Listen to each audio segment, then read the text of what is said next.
Welcome to part 4 of Writing Better Code with Reactor 3. Today we'll explore operators, methods that connect upstream publishers with downstream subscribers, potentially through one or more other operators. There are over 100 operator methods in Mono and Flux for manipulating reactive data streams.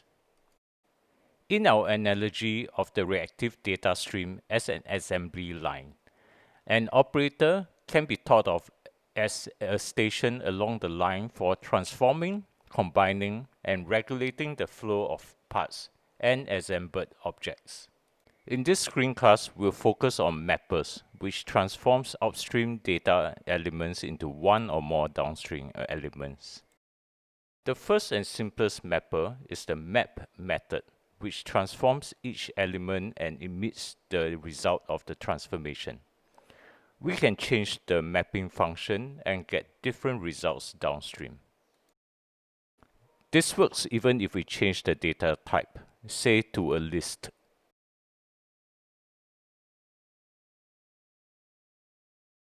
If instead we want to emit each element of the list individually, we could use flatMapIterable, which flattens the iterable into its elements.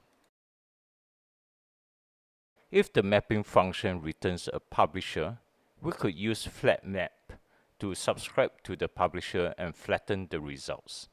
FlatMap on a mono returns a mono. To return a flux from a mono, we use flatMapMany. The map operator of flux works the same as with mono. Each upstream element is transformed synchronously and the result is emitted downstream. Note that we make the thread sleep for 1 second to get the results from the flux before the method exits.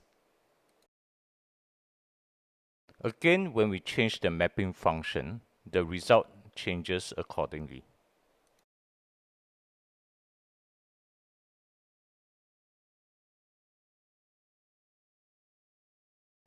The same can be said for flatMapIterable. Each iterable from the mapper is flattened into its elements and emitted downstream. Similarly, flatMap transforms each upstream element into publishers, and the data elements from each publisher is in turn emitted downstream. From the output, we can see that flatMap subscribes to each resulting publisher eagerly and emits the data from these publishers as they arrive. It does not sequence or order these elements beyond that. The next variant of flatMap is the flatMapSequential operator. flatMapSequential also subscribes to the resulting publishers eagerly. Looking at the timestamps, you can see that the generation of the elements from different publishers overlap. However, it maintains the order of the publishers, so it would emit all the elements from the first publisher before emitting those from the second publisher, and so on. In contrast to flatMap and flatMapSequential, the concatMap operator does not subscribe to the resulting publishers eagerly. Instead, it waits for each previous publisher to complete before subscribing to the next. If we look at the timestamps, we can see that there's no overlapping subscription and data generation also does not overlap. Like flatMap and flatMapSequential, the switchMap operator maps upstream elements to publishers and subscribes to them eagerly. However, it also cancels any active older publisher and switches to the new publisher, as we can see in the output. All these mappers ends when error is generated and propagates the error downstream. We'll append an error to the resulting publishers to demonstrate this. Let's add an error consumer to the subscribe to print out the error. However, flatMap, flatMapSequential, and concatMap each supports a delay error variant. The flatMapDelayError operator behaves like flatMap, except that errors do not cause the data stream to stop. All errors are combined and only propagated when all publishers complete or end in error. The same applies to flatMapSequentialDelayError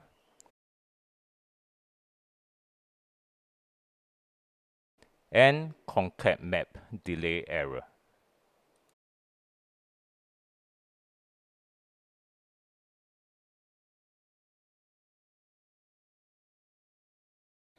We've seen flatMapIterable earlier. The concatMapIterable operator is like flatMapIterable for flux. While flatMapIterable subscribes to each resulting publisher eagerly, concatMapIterable will subscribe to each publisher only when the previous publisher completes. The next operator we'll explore is expand. The mapper function in the expand operator maps an upstream data element into its children value. To demonstrate this, let's use a mapper that converts a string into a flux of a longer string. We can think of the upstream element as a node in a tree, and the mapper returns its child nodes.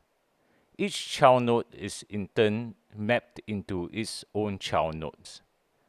This tree is traversed breadth-wise, and each node, including the root, are emitted downstream. Let's return a second element from the mapper to observe the effect.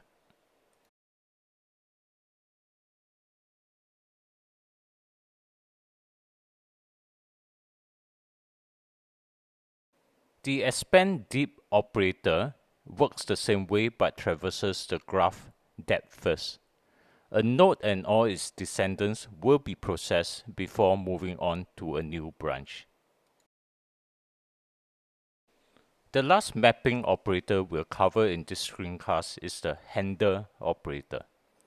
Instead of a mapper function, Hender takes a by the consumer function that accepts the element and provides a synchronous sync for emitting the result, an error, or a complete signal.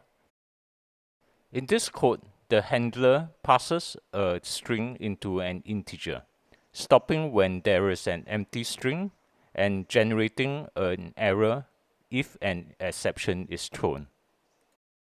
We replace the by consumer with a lambda function to simplify the code.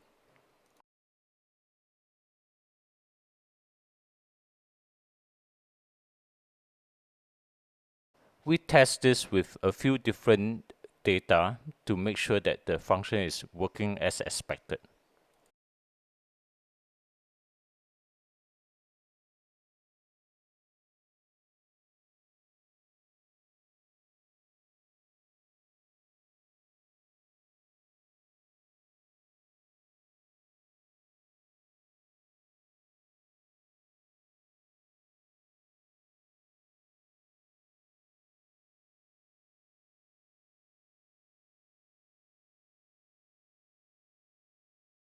This concludes part 4 of Writing Better Code with Reactor 3.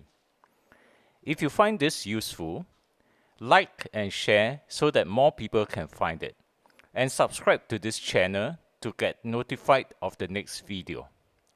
Thanks for watching and happy coding!